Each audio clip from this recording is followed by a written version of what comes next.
학부모님들께서 우리 아이가 조금이라도 영어 능력을 올릴 수 있을까라고 고민하면서 짝꿍책을 같이 주시는 경우가 있는데, 짝꿍책을 읽는 방법도 노하우가 있어요.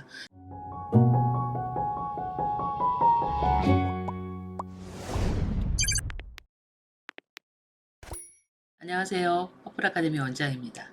여러분, 짝꿍책 아시죠? 영어책하고 한글책, 예, 같은 책, 번역서를 같이 읽는 거죠. 그래서 영어 공부할 때 짝꿍책으로 공부하는 방법에 대해서 많이들 문의를 하십니다.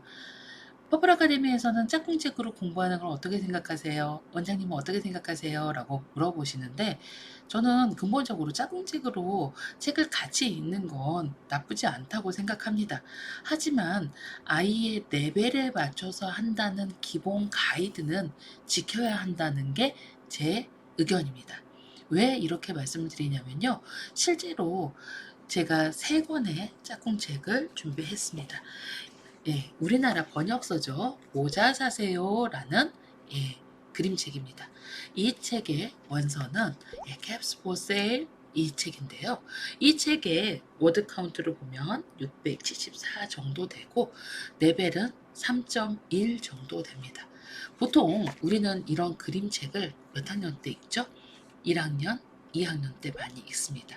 그리고 빠른 아이들은 6, 7세에도 많이 읽습니다.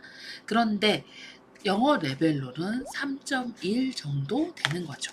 그러니까 실질적으로 레벨이 틀리다고 볼 수는 없습니다. 왜냐면 미국 레벨이 좀 빠르기 때문에 실제로 미국의 1, 2학년 선에서 아이들이 이 책을 읽는 거죠. 그런데 문제는 영어 능력이 그렇게 똑같이 올라가지 않는 거죠. 이를테면 우리나라 1학년 아이가 레벨이 높을 수도 있고 기본 파닉스부터 할 수도 있죠. 그리고 우리나라 2학년 아이가, 예, 미국의 2학년 아이하고 똑같은 영어 실력이 아닐 수도 있는 겁니다. 이건 영어 레벨이 차이가 많이 나고 영어가 점점 좀 올라갈수록 무학년제가 되는 이유 중에 하나가, 알파벳부터 배우는 학생이 뭔가 책을 읽고 거기에 대해서 뭐 G2, G3 레벨의 뭐 한 3, 4점대 책을 학습할 수는 없는 거죠. 결국은 글을 알아야 학습을 할 수 있고, 글을 알면서 내가 읽을 수 있는 수준, 어떻게 보면 글을 읽을 수 있는 수준이 먼저 앞서야 되고, 그리고 내용 이해 부분이 뒤로 가는 겁니다. 그래서 짝꿍책을 딱 맞춰 읽으려면 실질적으로 우리 아이가 평균적으로 미국의 2학년 아이와 영어 레벨이 비슷할 때, 뭐 미국의 1학년 아이와 영어 레벨이 비슷할 때 그 레벨에 맞춰서 짝꿍책을 읽을 수는 있지만, 실질적으로는 영어 레벨이 더 떨어지는 경우가 많죠. 한글 독서 레벨이 더 높은 경우도 있습니다. 물론 미터니 학생들이나 영어책을 정말 몰입해서 읽는 친구들은 영어 레벨이 훨씬 높은 경우도 퍼플 아카데미는 많이 있습니다. 이럴 때 사실 영어를 이제 시작해서 레벨이 낮고 한글책이 높을 때 둘을 짝꿍책으로 같이 읽힌다고 해서 영어 레벨이 올라가는 건 아니에요. 물론 책에 대한 이해도는 상승할 수 있겠죠. 한글책으로 충분히 이해하니까 그걸 이해하고 영어책으로 봤을 때, 아, 이 단어가 이런 뜻이었구나라고 이해할 수 있지만, 실제로 그렇게 이해하려면 최소한 아이가 한 2.5 정도의 레벨이 되어야 된다는 겁니다. 무슨 뜻이냐면 영어책과 한글책을 짝꿍책으로 읽을 수 있는 레벨이 최소한 2.5, 넥사일은 한 150에서 200 정도는 넘어야 두 가지 짝꿍책을 같이 놓고 비교하면서 읽을 수 있는 수준이 되는 거죠. 아니면 그 밑에 레벨이라고 하면 영어의 레벨이 낮기 때문에 책을 읽을 수 없는데 내용만 파악하고 넘어가는 경우가 많습니다.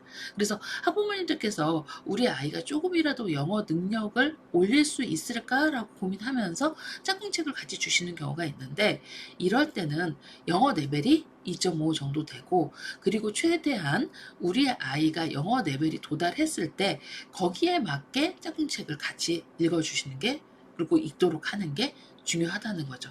이를테면 제가 지금 보여드린 이 책을 아이한테 짝꿍책으로 권한다고 하면 아이의 레벨이 한 2.5 정도 되었을 때, 물론 그 전에 한글책을 읽고 있었을 수도 있죠.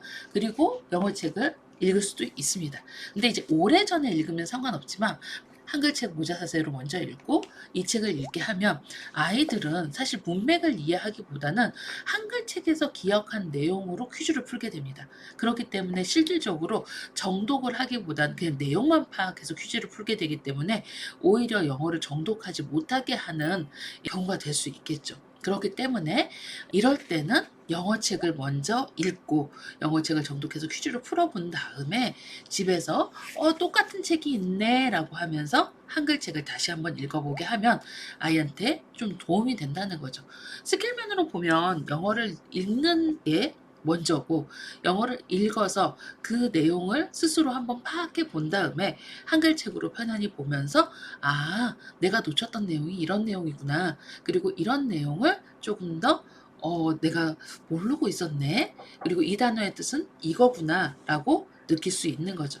이렇게 짝꿍책을 읽는 방법도 노하우가 있어요. 제가 예전에 음원을 말씀드릴 때도 노하우가 있다고 말씀을 드렸죠. 음원을 먼저 아이가 스스로 읽고 문제를 풀어본 다음에 음원을 듣는 게 좋다라고 말씀을 드렸는데 그 이유도 내가 그냥 모르는 책을 듣는 것과 내가 읽었던 책을 그리고 문제까지 풀어서 정독을 했던 책을 듣는 것은 듣기에 상당히 차이가 있습니다. 내가 이미 한번 책으로 읽었던 책을 들으면 이런 문구가 있었지.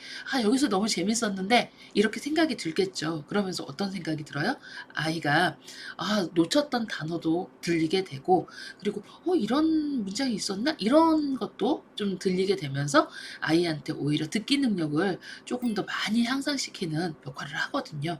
그래서 문맥에 대한 이해를 할 때 짝꿍책을 아예 나쁘다라는 건 아니에요. 특히 2.5에서 4.0이 될 때까지 초등학생의 경우에는 문맥을 이해하는 능력이 좀 떨어질 수가 있습니다.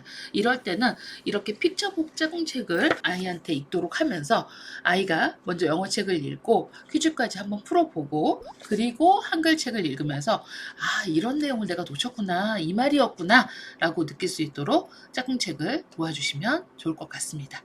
네, 감사합니다.